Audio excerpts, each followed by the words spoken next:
Welcome to ASMO Toastmaster Club. Fellow Toastmasters, welcome guests.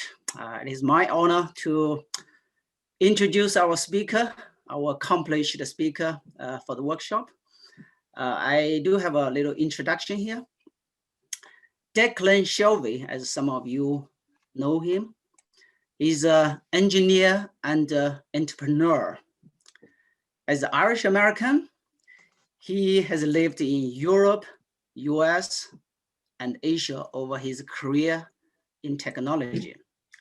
He joined Toastmaster Club 7 years ago, and he's active in 4 clubs. Over the years, he has served as area director, club coach, club mentor, and in multiple officers roles in multiple clubs. He believes that the Toastmaster Club offers a safe environment to practice new communication and leadership skills.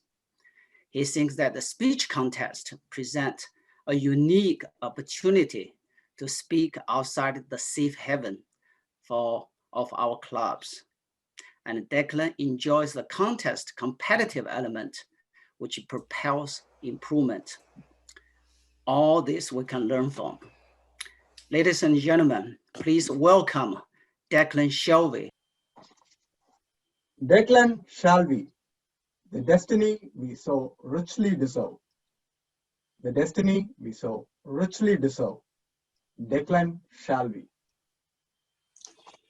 Would it surprise you to know that we, the almost great Irish male, will never achieve that destiny we so richly deserve? Fellow Toastmasters and guests, I implore you, is this not an unbearable tragedy of epic proportions? Maybe, just maybe, we Irish men have a few issues. What comes to mind is that we can't stay serious for any length of time. We spend far too much time in the pubs. And we do love our Irish women. Let's start with the serious question. In his book, How the Irish Saved Civilization, the author Thomas Cowell, on page 47, line 32, states that if the Irish could stay serious for 5 consecutive minutes, they would dominate the planet. Thomas, given the exhilarating allure of our intoxicating women, not to mention the intoxicating allure of our exhilarating pubs, how do you expect us to stay serious? Thomas, seriously. Now, speaking about pubs, I went to the pub for the very first time when I was 16 years of age. I asked the barman Sean for a bottle of Guinness. And we were in the middle of this amazing conversation when I noticed him looking over my shoulder with the beginnings of a wicked smile and an impish twinkle in his eye. "Dad, what are you doing here?" PJ Shalvey was not interested in that conversation. "You, out of here, right now," he said. Now, in Ireland, the pubs are not for everybody, unless you're Irish, of course. A number of years ago, I took a colleague, Scott, to Ireland for a business trip. He asked me to take him to the pub on Friday night. After about 30 minutes, he said to me, "I do declare, Declan, you Irish are certifiably insane. I cannot make up my mind whether you're neurotic or psychotic." Well, Scott, here's the thing. If we are truly neurotic, we should be worried about ourselves. But if we are psychotic, you should be worried about yourself. After about 10 minutes, he scooted back to the hotel. I didn't see him for the entire weekend. When we Irish are in the pub, though, do we talk about anything serious? No, we do not.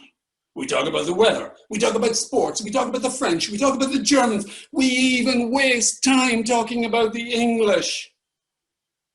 And of course, we have to talk about Irish women. Now, in Ireland, our culture is very much based upon the family structure, and within that family structure, women are very much in charge. If an Irish man should tell you that he makes the decisions, he's in charge, he's either delusional or he's lying, or most likely some combination of both. Now, when I was a child growing up in Ireland, I thought my mother had supernatural powers. One time, my brother and I, when we were kids, we stole apples from a Protestant orchard about a mile away. Toastmasters, if you are a Catholic in Ireland, it is not a sin to steal from a Protestant. However, when we got home that day, my mother said, I know where you boys have been. You're grounded. How did she know? Back then, we did not have a landline and cell phones had not been invented. So how did she know? I think she's connected. And then women pass on this mantle of power from one generation of willing Irish women to the next. On the very day that I got married, my mother said to my new bride, I'm done with that boy. He is now your responsibility. He needs adult supervision for the rest of his natural life. Can you do this? And I'm thinking, what are these women talking about? And my wife says, yes, I can do that. And that has continued to be her mission in life for decades. Now, when our son was about 16 years of age, we were having a family discussion around the kitchen table. Myself, my wife, our son, and our two daughters. My son made a very good point in the discussion. The women ignored him. After about 5 minutes, he made the point a little bit more assertively. The women ignored him, and he became quite frustrated. So I pulled him aside and I said, son, your mother and your two sisters are Irish. Your opinion does not matter in this household. The sooner you get that into your head, the better off you're going to be. He struggled with that. Now, several years later, when he himself was married, he reminded me of that conversation. He said, Dad, I get it. I get it. So there, fellow Toastmasters and guests, you have it. Is it any wonder that we, the almost great Irish male, never achieve that destiny we so richly deserve? Thomas Cowell says in his book that we cannot stay serious even if our very lives depended upon it. We spend far too much time in the pub debating the meaning of life, yet we never, ever make any discernible conclusions. And when it comes to Irish women, Oscar Wilde tells us, psychology will not help you understand them. Rather, he suggests, Irish women are made to be loved, not understood. Mr. Toastmaster.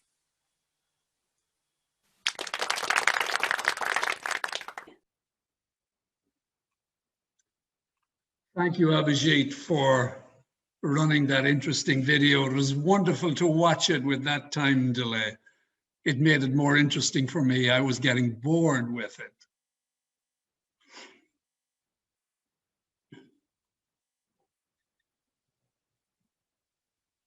If there ever was a year to compete in the Humorous contest, the pandemic year of 2020, in my opinion, was the year.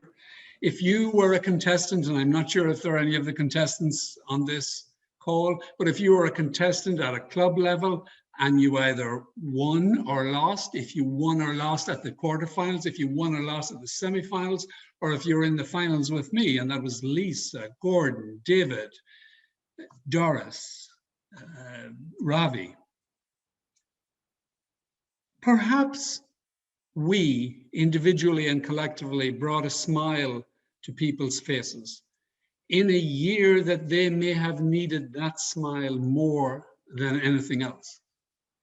I suspect that in future years, when I look back on this contest, I might think about bringing a smile to people who need it rather than the contest itself or winning it.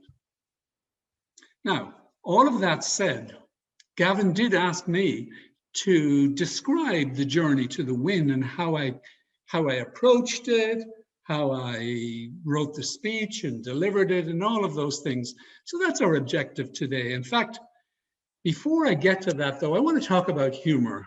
And I'm going to read this to you about good humor. Good humor is a tonic for the mind and body, and it is the best antidote for anxiety and depression, and that's far too prevalent in our society today. Good humor is a business asset, whatever business you're in. Good humor attracts and keeps friends, even those that you'd like to lose, Gavin. Good humor also lightens human burdens and is a direct path to serenity and contentment. I think that's a wonderful description of good humor from this author from the last century. But today, if you want to win a humorous contest in District 101 or in any other district in Toastmasters, good humor is not enough. Here is my agenda today, and here is my personal story about this journey to the Humorous Contest final. I want to talk about the mindset that I had coming into this and why I actually entered it. I want to talk about how speech writing for a contest is quite different, in my opinion, than writing for speeches in the club, certainly the ones that I give. Preparation and practice is hugely important. We have to deal with the subject of humor. After all, it is a humorous contest. And this is an area of particular interest for me. I suspect that in about a year, I'll be able to deliver a workshop on humor alone. It's a fascinating topic.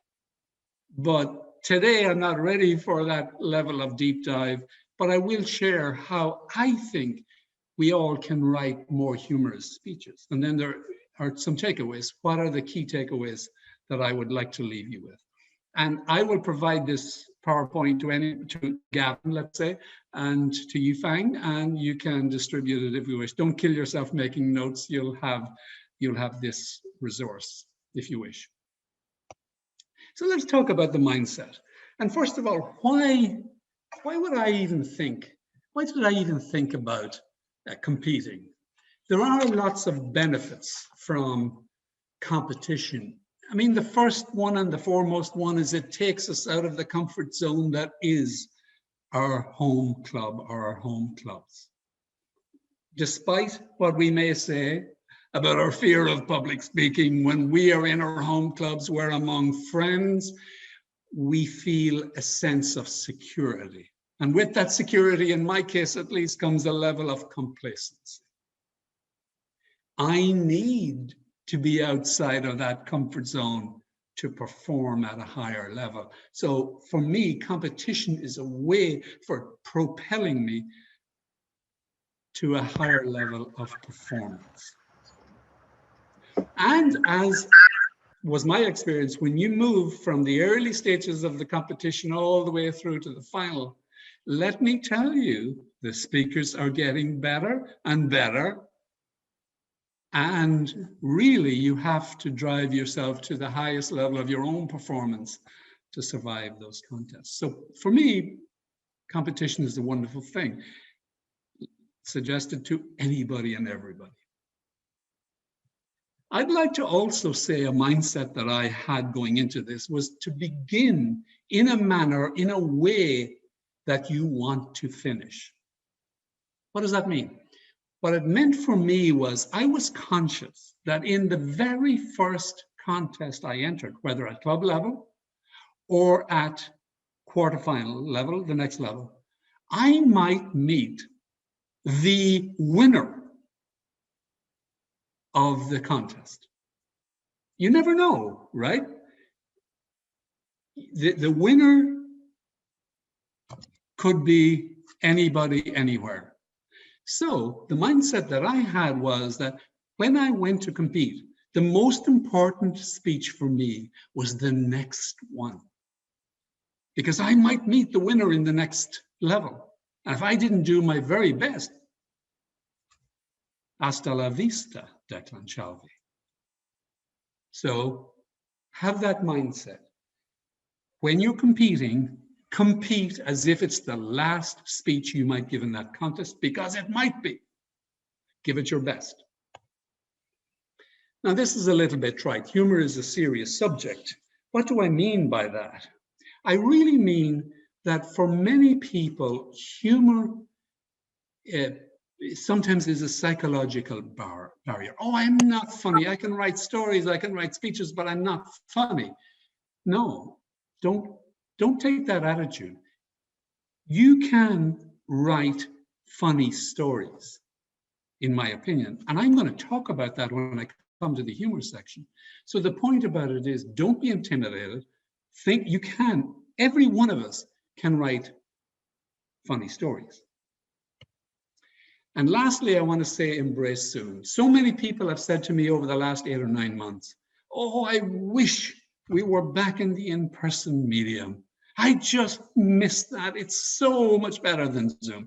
Well, my mindset is, hey, Zoom is what it is. And in my opinion, and in that speech that you just saw, I think Zoom enabled things that I could not have done. So my mindset is, think about Zoom and what can you do in Zoom that you could not do in person. Zoom has its own capabilities and its own constraints.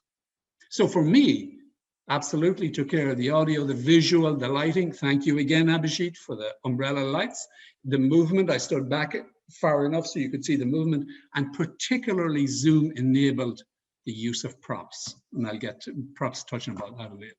But that's the mindset going into the contest. Frankly, I'm an ex-athlete. It's been a long time since I played competitive sports, but I haven't lost the competitive instinct. This is the mindset that propelled me. Now, what about speech writing? I mean, the key thing there, and many of you know this already, is to start with an authentic story that connects with the audience. That's the basic element of any contest, and particularly of the humorous contest. So what is that? What's an authentic story? An authentic story, in my mind, is your story, not Gavin's, not Mariana's, not Shobha's, because, and I mention your name, people, because you're showing up on my tiles. But tell your own authentic story. Now, what makes your story perhaps connect? I think it's pretty simple. What makes a story connect is if in your story, there are life experiences that you're recounting that others have had or could have.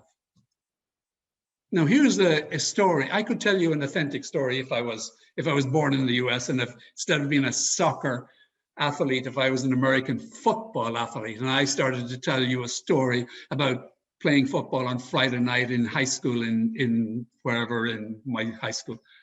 Let me tell you that story might not connect with a multicultural audience. It's a great story, of course, your experience as an athlete, particularly as a teenager, but it may not connect. So choose a story from your arsenal of stories from your life experiences that connects. The speech structure for me, I like to keep it simple. Keep it, in fact, super simple. Have an opening, a main body, and in my case, in this contest speech, and I'll show you when I show you the speech structure, there's 3 simple ideas, 3 points in the main body, and then I make a conclusion. And I will say that I watched the transitions carefully. I planned out the transition carefully from stage to stage. And lastly, I mean, the key thing is you need to rewrite speeches. If Henry Miller is listening, and I hope he is, one of the things that Henry said to me is that contest speeches are not written. Contest speeches are rewritten. You need to have that mindset to continue to try and improve the speech over time. And I'll take you through chapter and verse about the rewrites for me in my contest speech. So here's the basic speech structure. I'm an engineer, so I'm giving you a flow chart. How simple can I make it? I start with an opening. I transition to the main body, which has 3 elements. And then I end with the conclusion. Now, in the speech content, the 3 subjects, I actually have a little bit of complexity here, and this was part of the speech design. I wanted to start about the weather. One story, one mini story about the weather, 2 stories about pubs, and 3 stories essentially about women. You've got the drift from listening to the speech if you heard it live or if you just saw it in the last 15 minutes. This story essentially is about the power of Irish women. It's a salute to the women in my life, my mother, my wife, my daughter's featured a little bit. And that's my whole point. So I structured it to build up to this climax or to this content. And that's why you see that balance, and that's why that speech. And many of you, some of you on this call who are helping me with, noted that, and that was by design. So a simple structure. All I had to do was write it. So I wrote the script and I put time into it, people, and I thought this is the best speech I have ever written in my entire life. And I am so glad it's over. I won't have to touch it. I could relax. Thank goodness, I said to myself. But guess what happened? I asked for feedback. I made the mistake of asking people for feedback. And you know what happens then? They tell you a thing or 2 that you don't know.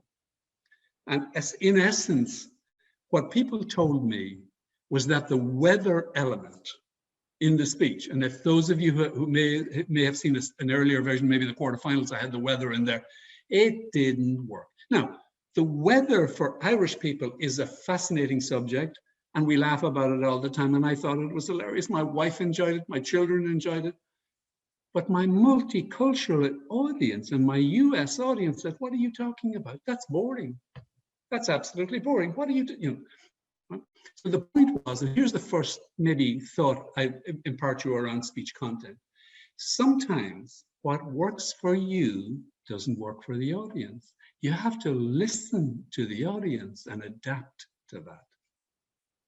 Let it go. It might be important to you, but if your audience saying, ho hum, let it go. And that's what I did. If I can manage my PowerPoint here, I eliminated the weather and I replaced it with that notion of the Irish can't stay serious. That's where, if you recall, I quoted the book, Thomas Cowell. And in fact, the Thomas Cowell reference was in there, so I saved some time and I was able to get a better speech, and that was more meaningful. And I had to revise my entire opening then to fit, because the content had changed. Then I began to rewrite the pub scene. And the pub scene is essentially about it being a little bit disparaging of Irish men, because if women are so superior, maybe Irish men are inferior. So I was trying to create that message. And in the point I'll make about scripting a story is, particularly humorous stories, introduce characters. Because when you introduce a character, somebody else speaks. Somebody else can say something funny. It's not all coming from me. So I introduced, in the Irish situation, of course, the character was the barman who gave me my first drink. And I introduced my father, who told me to get out of that pub in no uncertain terms. And then I had the situation with the US individual who came to a pub, and that brought me to a lot of humor.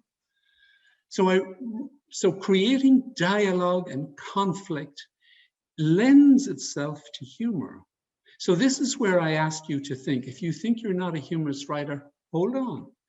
Just imagine bringing, you know, your father, your mother, your wife, your first cousin, your boss, whatever, to the story, and then you can inject humor. And lastly, once you have dialogue and characters, then you can begin to act, to be dramatic, to use big gestures, to move around the screen. And I think you may have seen that, particularly when I was talking about the US. You'll remember that my US colleague said, I cannot make up my mind whether you Irish or neurotic or psychotic, that entry. And then originally I brought in this knife. Because, you know, I was basically saying, hey, you guys, if we're neurotic or psychotic, you need to worry about yourself. So a good prop, but this prop frightened some people. And in a later version, I had to bring in this prop. Now, by the way, this is my wife's knife. This is my knife. Is it any wonder, people, why I have no hair? That's another story. But the point is, bring in characters and get dialogue and get situations going that are humorous, and you can flush it out. Okay? I also rewrote this, but I brought a little bit more characterization to particularly my wife's interaction. You'll recall that my mother had all those supernatural powers, and then you begin to do gestures. I had this interesting dialogue in the speech between my mother and my wife on my wedding day. Now, that story is largely true. My mother said, I'm done with that boy. He's now your responsibility. He needs adult supervision. That's exactly what my mother said. He needs adult supervision for the rest of his life. And my wife said, I can take over. I can do that. And in a period, if you listen to that video, in a period of about 20 seconds, there's 5 decent laughs between a combination of the script, the characters, what they say, and the gestures. So dialogue is powerful. During this point of the speech as well, or the preparation and writing speech, I want to emphasize phrasing, because when you're doing a speech that has lots of drama and movement, you have to be very economical about the phrasing. So a lot of the rewrites were around phrases, saying things efficiently. My wife said, when my mother said, I'm going to pass him over to you, she says, I can do that. Right? Very simple, very straightforward, very clear. So in terms of rewriting, lots of rewrites, and every time I practiced the speech, I got something back. Maybe it was an idea that I got, maybe it was an idea that I got from somebody else. Now, I want to maybe just give some credit here. Henry Miller, who was on the call earlier, really helped me with the script. He gave me some great ideas. Bob Golino in Saratoga, and my wife had a major role in this because she had so much critique of the stories, and she was there for many of them. I will say at this stage as well, I want to go back to the authentic question. This might come up in the Q&A afterwards. But I want to tell you that the story about the pub, the Irish pub, is true. I had my first alcoholic drink in Ireland at 16. It's an authentic story. Now, what's not authentic about the way I told it, though, is my father did not come into the pub when I was 16 and eject me. The truth is, when I was 19, and the legal drinking age in Ireland is 18, it's a civilized country, we went for a drink at 19. He thought I was going for a drink for the first time, and he offered me this small half pint of shandy. And I said, no, Dad, I've got it. I ordered a pint of Guinness. And every time, and throughout the evening, when my pint would be depleted, I'd do this, and I'd point to the barman, and my father almost had a heart attack. He said, because he realized for the first time that I'd been drinking for years. So I took elements of the true story and I implanted it in my humorous speech. So that's the point about authenticity, in my opinion. You can take a story that has a basis in truth, a strong basis in truth and personal truth, and you can exaggerate and augment it. Think of those techniques when you're trying to craft, particularly a humorous speech. Now, what about humor itself, the heart and soul of this?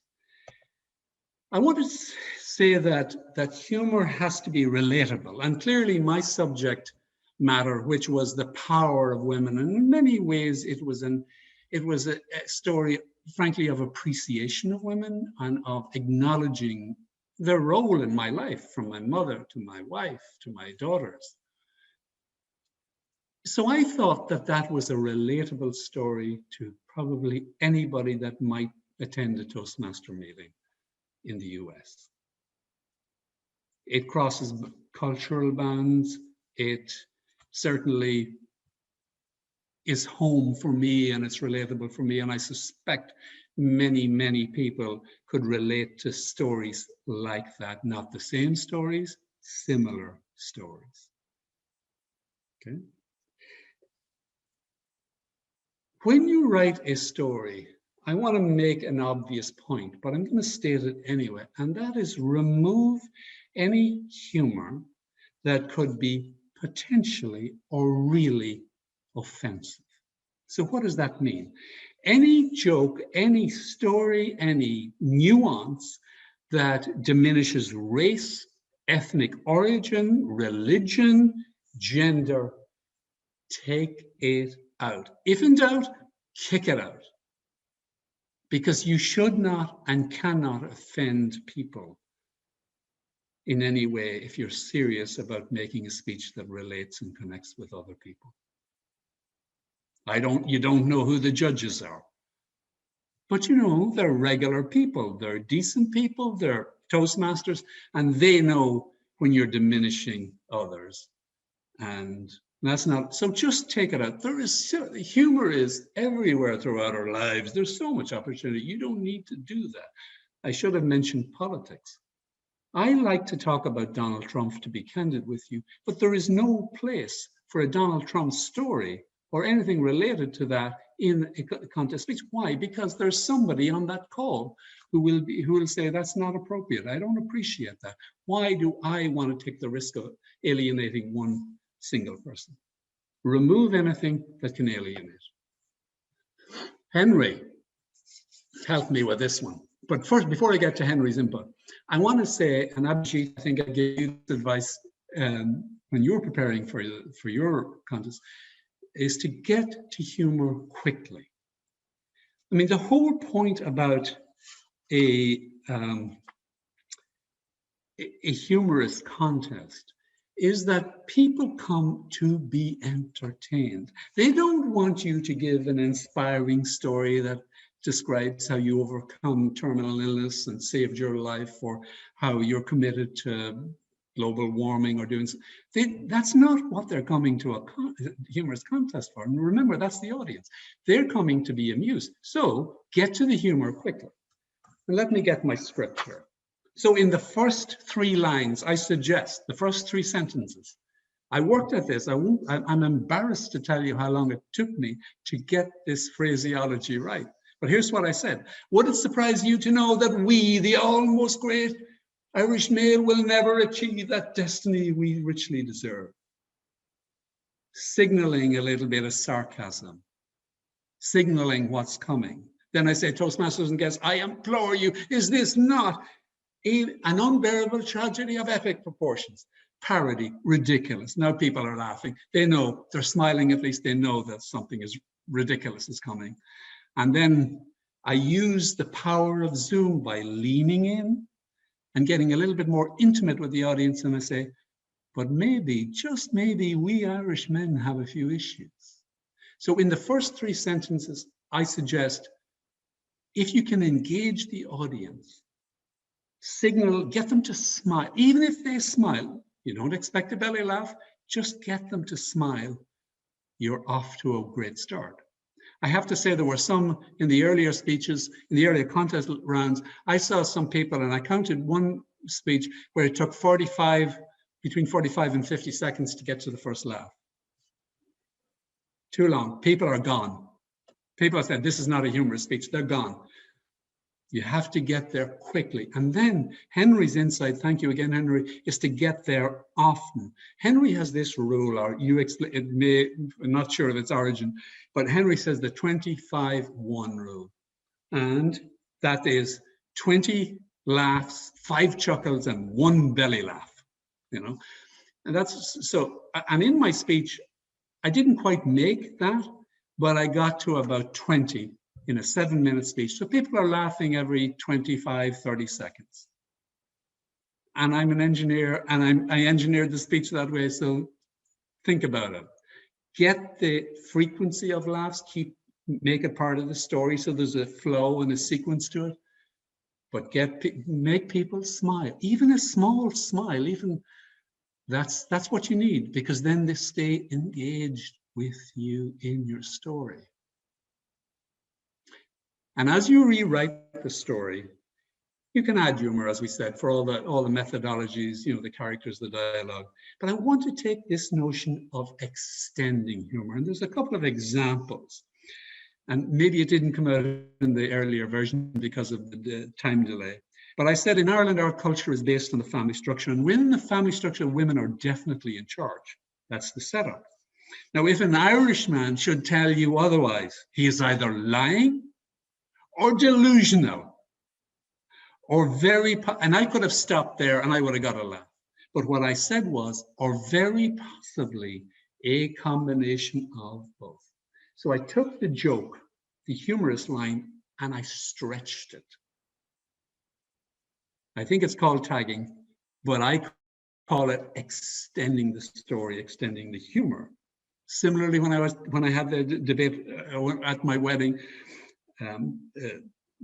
where my mother says, "Take care of this boy, I'm done with him," and my wife said, "Yes, I can do that," and that I could have stopped there, but what I said was, this continued to be our mission in life for decades. So I really wrung the last drop of humor out of that. So think of that as a technique of extending. If you have something that is reasonably funny or is evokes a smile, think about what could you say that extends it.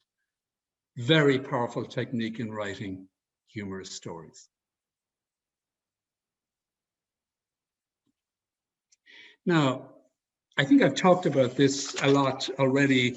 The best example of a character in the story that enables humor was Scott, the US guy, because that led me to that accent, that Louisiana accent.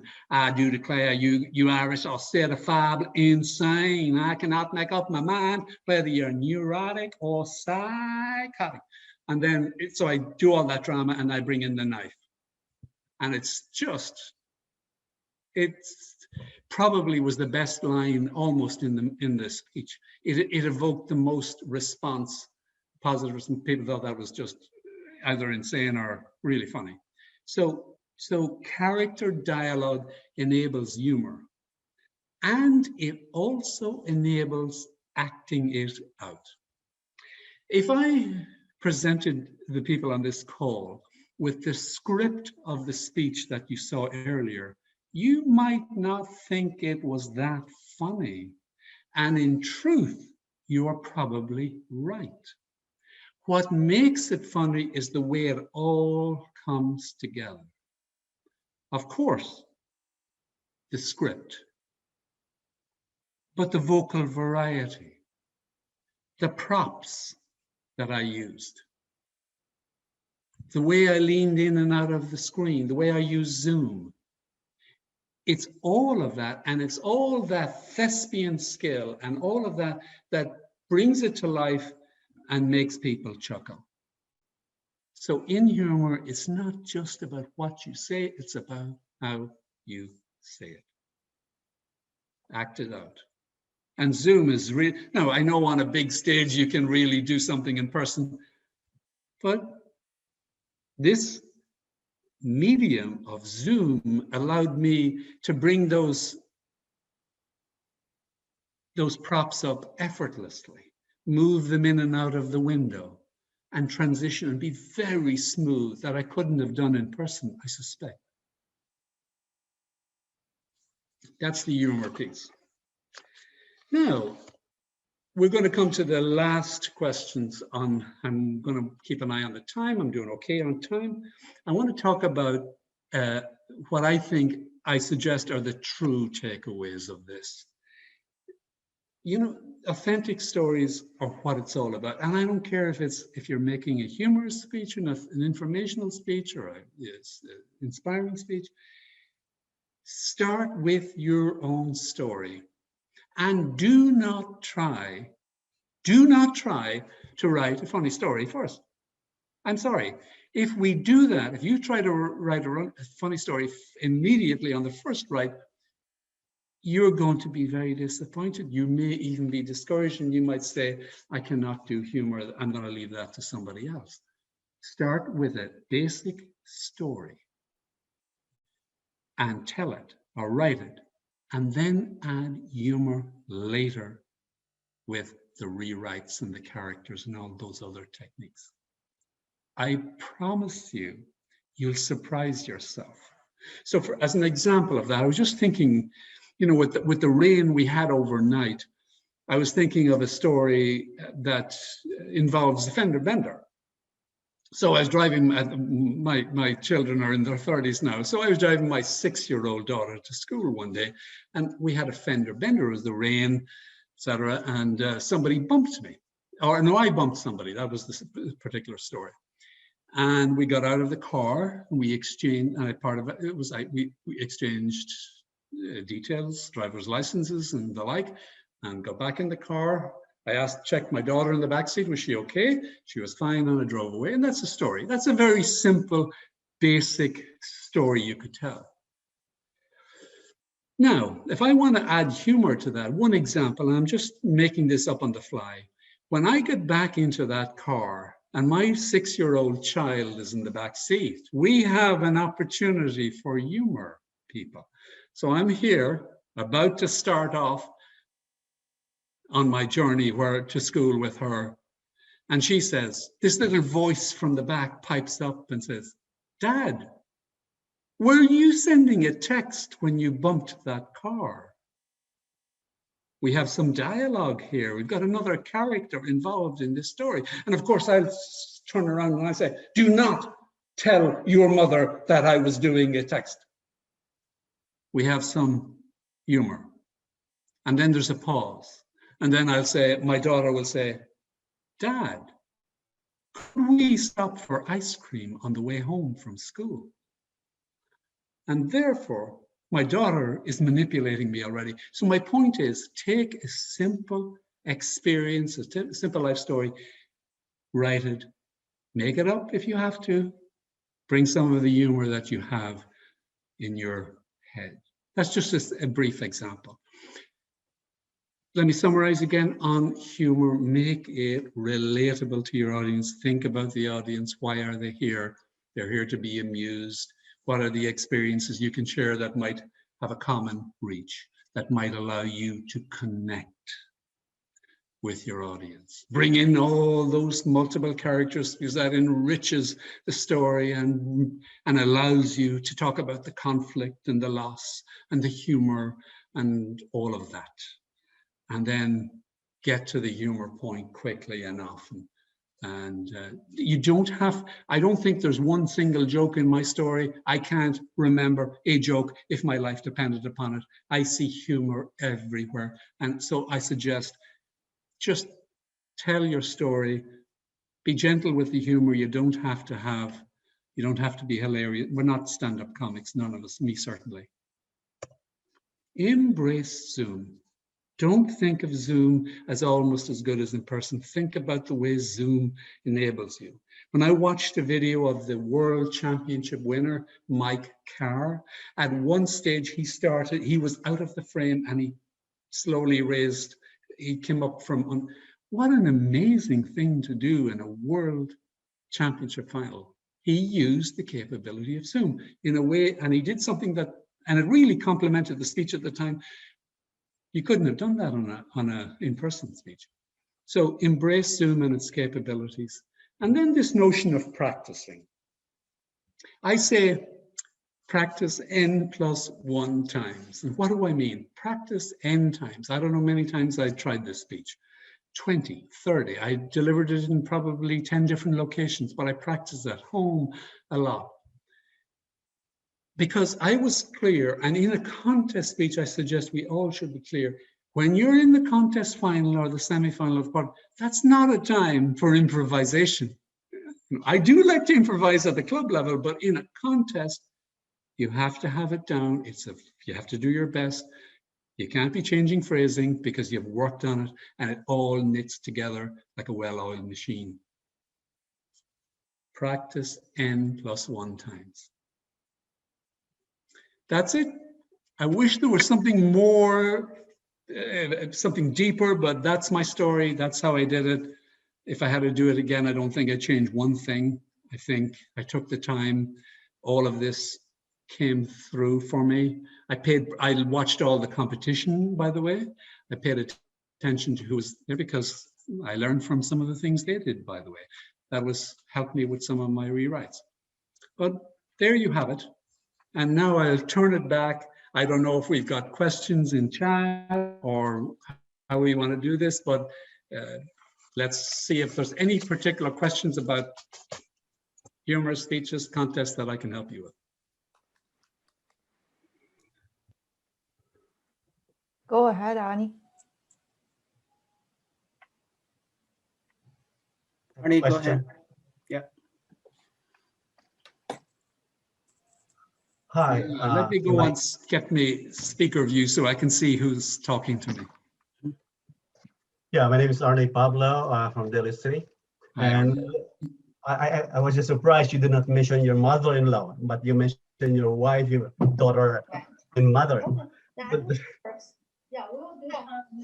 Well, there is a little bit of a story behind that, and that is that, of course, that's my signature, Arnie. I've done that over the years, talked about that.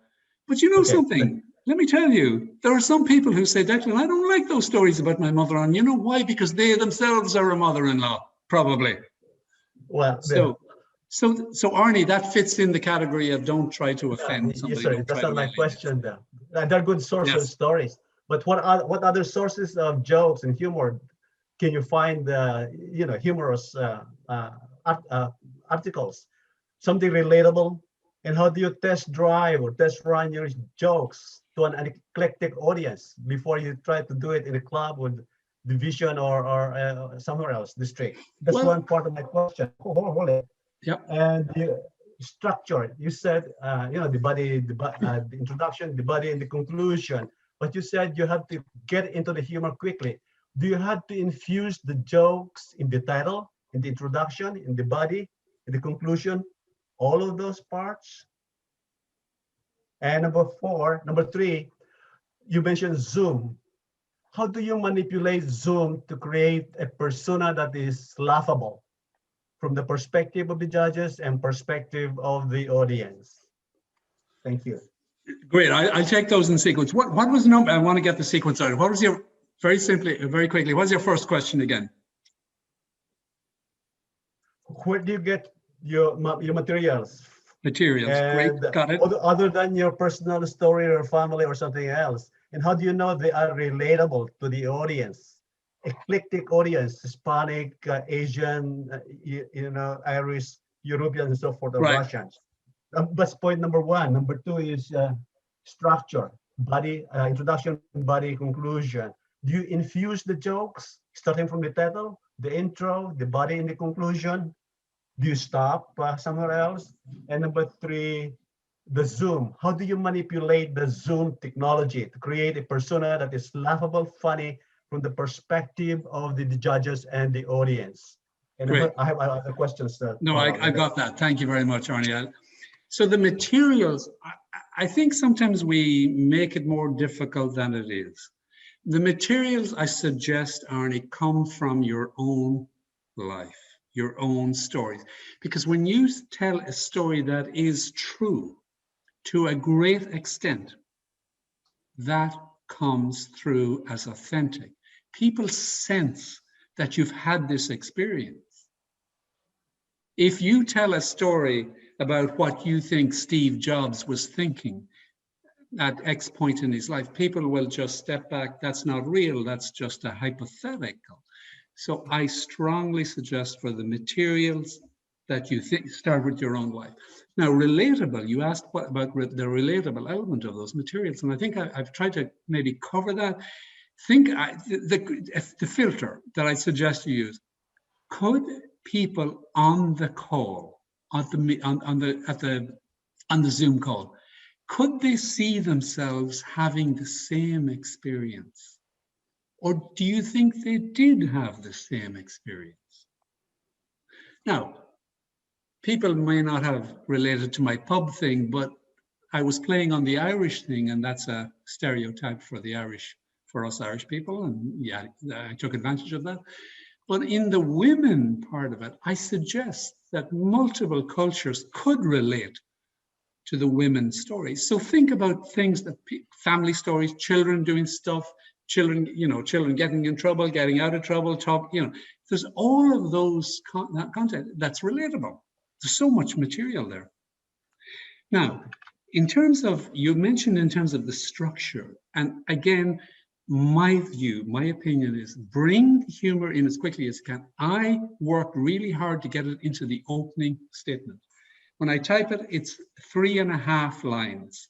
And I suggest I have almost 3 smiles in those 3.5 lines. I wanted to get it in early. Set yourself that target, Arnie. Don't wait 30 minutes until you get to the body of the speech, and sometimes the intros are long. In a humorous speech, get to it quickly, okay? I mean, it's hard, not easy, but you can do it. You can do it. In Zoom, how do we create a persona that's, you can create laughs? It's perfect, actually. Now, so here, I'm sitting in the contest, I stood up because I wanted a bit more movement. But I can sit here and I can, every single facial expression that I make, you can see it, Arnie. You can use, and then I still get the benefit of the grand gestures and the shaking my hand, the destiny we so richly deserve, which we're not achieving, right? That type of thing.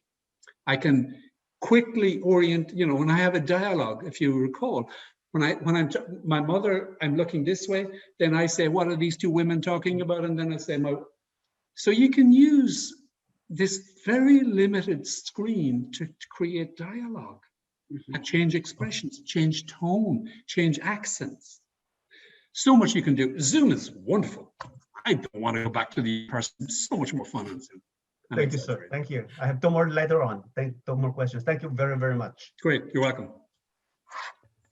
I was wondering if Henry Miller had any comments relating to these questions. Okay. Well,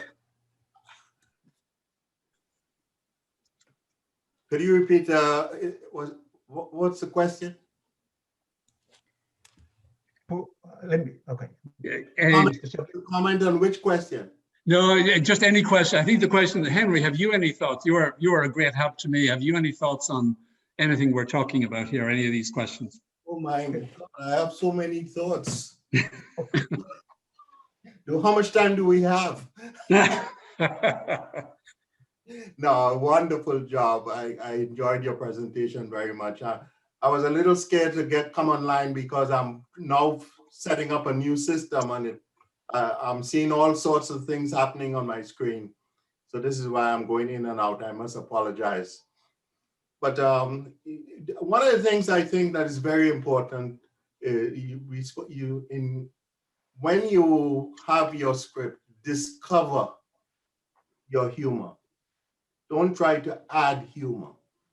Discover it from what you already have.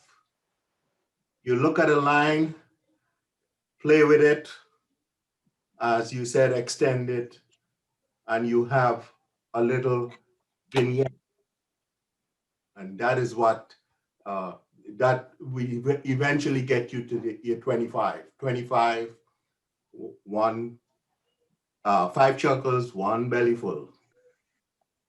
Yeah, it's something that I discovered this once working with David Brooks. He came out here to District 4, and before he started to speak, he gave me a clicker, and asked me to count the number of laughs. So I was a little puzzled, and I did it. And after we had a discussion about it, the number of laughs he had, the number of chuckles he had, and the number of times that everyone went crazy. And that's where I found the 25, 5, 1, 1, 1. So And I I just want have to a say that question. I found that metric that Henry talked about very useful, because I said, well, am I getting there? And are there enough chuckles? Are there enough smiles in there? And it helped me rewrite, need to get more out of this beast, and so Henry's advice was great. If I may move on to another question that I see in chat, Anna, good to see you. Thanks for joining. Yes, I did sign up for Anna's question is, have you signed up for the pathways, the humor speech pathways, engaging humor it's called? And yes, Anna, when we had 10 pathways, I was sorely disappointed, and I was so delighted when they popped in 11th, and I'm working through it. I think it's helping. I'm exercising. I gave this speech actually in one of the, in one of the couple of the clubs, your club as well, our club, where I took credit for it as a pathway speech, and it does help you structure and think about it as well. So it was helpful. Declan, I have a question. This is Shobha. Shobha, how are you? Good. So the question is about wordplay. Some of us use wordplay while delivering a humor speech. I've seen Henry especially is very good at that, actually. But then there is like a slapstick, which you said about acting it out when we have situations which are where we find humor in a particular situation and we build on top of it. So I have tried to do both, and sometimes it just bombs depending on the audience. Yeah. Right? And sometimes when I do wordplay, they don't get it. And acting it out helps, but other times the audience actually are expecting some more finesse to the speech instead of just acting it out, and then again it bombs, right? So in your speech, I was not here, maybe you delivered it again today, but I remember your speech from there. I think there was not that much of wordplay. It was more about situations, if I remember right. So how do we find the balance? Well, actually, there was one example of wordplay, and I'm not sure wordplay is actually that good, but let me tell you what it was. It was very early in the speech where I said that per this author, if the Irish could stay serious for 5 consecutive minutes, we would dominate the planet. And then I lean closer and I say, Thomas, given the exhilarating allure of our intoxicating women, not to mention the intoxicating allure of our exhilarating pubs, how do you expect us to stay serious? So that's a complicated sentence. And yes, it is. And it was a risk putting it in there. It came in relatively late. So again, sometimes for many people in the audience and perhaps the judges, Shobha, English is not a first language, and you have to be careful. So for that particular wordplay, I said it pretty slowly and emphasized it. But so I tend not to do that. It can be too cerebral and it comes across as, you're trying to be too smart. So you have to watch that. Keep it simple. Tell the stories. And anyway, Shobha and I, by the way, we've known each other for a lot of years. My style is more around, the quick humor and the thespian thing. So for me, that's what works for me. But I did try the wordplay, but it was an interesting experience. Okay. Any other questions? Do I see any other questions? Anybody else had asked a question then? Another one? Oh, Declan, I have a question for you. I have discovered that you can maintain the energy level and make it stronger and stronger of the intensity of your energy level during your champion speech and the presentation today. And about on average, about every 20 seconds or 15 seconds, I can get some of new discovery of your presentation. So do you have a secret to maintain the series of high energy level? It's a good point. And I have a thought on that. In fact, the thought was presented to me in one of the clubs, which was Saratoga,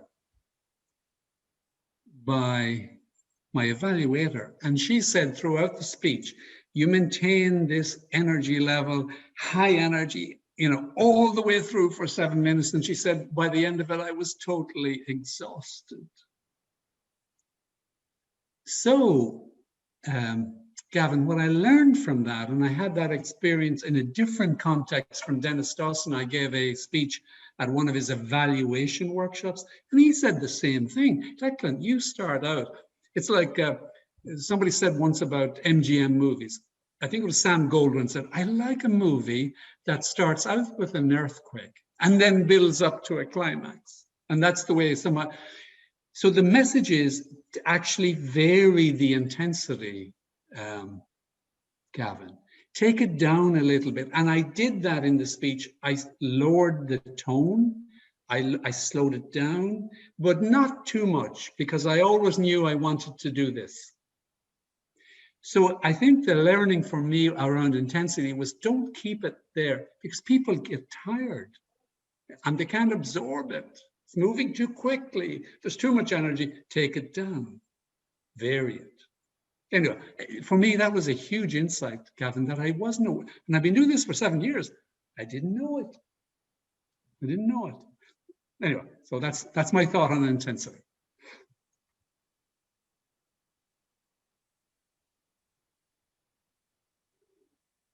Oh, Gavin, you're on mute. Okay, it's like a sine wave, right? Yes. But the key part is your high energy level just make me feel agreeable to watch or listen to your presentation again and again, and I could never feel exhausted. That's the difference between my high energy level and your energy level. So I understand about like the sine wave, but how do you make it stronger and stronger? Still, I do not feel overwhelmed. Well, again, it's there are a couple of points in that I really amped up the energy level. Again, my favorite, this thing about the knife, right? Because I wanted to shock people. That's why I chose this big knife. It became a little bit too shocking, actually, for some people, and I toned it down. But, essentially, you build up to that. Or during the conversation, when I want to make something really clear or impactful, Gavin, I amp it up. And it's Toastmasters, so you can take it all the way. You can take it all the way. Now, you have to be a little bit careful. You can't be shouting. You have to just modulate it, and, because sometimes when we shout at such a high level, people can't understand what we're saying. So I think it's a judgment call. Modulate it so that people can capture the essence. Because in any story, there's a setup. There's a couple of facts. Well, let me give you. In Ireland, our culture is based on the family structure, and within the family structure, women are in charge. Nothing dramatic, nothing funny. I want to impart facts. But then quickly I say, but if an Irishman tells you otherwise, that he's in charge, he's either lying or delusional or very possible. You see the difference? The setup, the joke. In this case. Yeah. Thank you, Declan. You have to have the variation. Yeah, that's really useful. Thank you. Good. Henry, yeah, Henry, you're smiling. You have knowledge, something to impart. Yes, in 2 words: tension and release. When you create a little tension, you release. Because if you keep the tension up all the way, you will lose your audience. So it's tension and you release. And then you go along again, more tension and you release. Also, there's a physical aspect of it also. If any competition you're preparing for, you have to be physically fit. Okay, I advocate strongly that because when the adrenaline hits you and you become breathless, or what you want to say comes out with tension when you don't want that tension. Again, it hits your audience as if you are forcing, you are not being natural. So you have to be physically fit. You also have to understand how to create the tension and release it. Okay, thank you, Henry and Declan. Thank you. Hey, Declan, can I ask a question? Yeah, you mentioned that Irish family is set up with the women in charge, right? And I find it's not only in Ireland, but it's probably also in other countries as well, including China. So if I'm telling a story with the line, with that similar background, would it be authentic story or would I just steal your line? Harry, I've spent years of my life in China. I know it's an authentic story in China. Tell your story. You make there may be some cultural nuances that you could bring in. Perhaps wrap some of your stories around the food experience or the extended family experience. There's some cultural things, but the essence of it survives a cultural barrier or boundary. So yes, it's your story. Okay. And mine too, Declan, I'm married to an Irish lady. Yeah, she's already told me, Henry, that she believes her reward is coming in the next life. Okay. Can I ask one? Can I ask a couple of questions more, Declan? Yes. The sound bites, does the setup or narrative create the sound bites, or the sound bites create the narrative or sound bite? And let me follow it up with the self-deprecating questions about your family. Don't you run the risk of being boring about your family all the time or being inauthentic? I'm going to take the second one first. About family, again, it's authentic, but you can't make it a love affair or an adulation speech about your own family. Get in and out quickly. An example of that, Arnie, is when I brought my son into it, and the stories about the women ignoring him. But then the key funny line for me was when he was an adult, when he was married himself, I brought in that, well, Dad, I get it. In other words, he was getting the notion that women are in charge. He didn't know that when he was 16, but he knew it when he was 26 or 34 or whatever. So the point, so bring, the family thing is okay, but don't dwell on it. Bring those characters in and out quickly. It's not really about that. It's about leveraging some element of that interaction at your family level. But the family is important because the family connects. Tell me that there is not somebody that hasn't had a conflict with their wife on this call, or their husband, right? In other words, there's a natural thing there, and just leverage it, make fun of it. The sound bites, I don't think of sound bites, actually. I think of the narrative, and then I say, what turn of phrase, what nuance? And that's why phrasing for me was a big part of the later rewrites. just getting the words exactly right to illustrate the humor or reveal the humor, Arnie. So I don't think in sound bites, I don't think in funny jokes, I think in stories. And then what's the key punchline?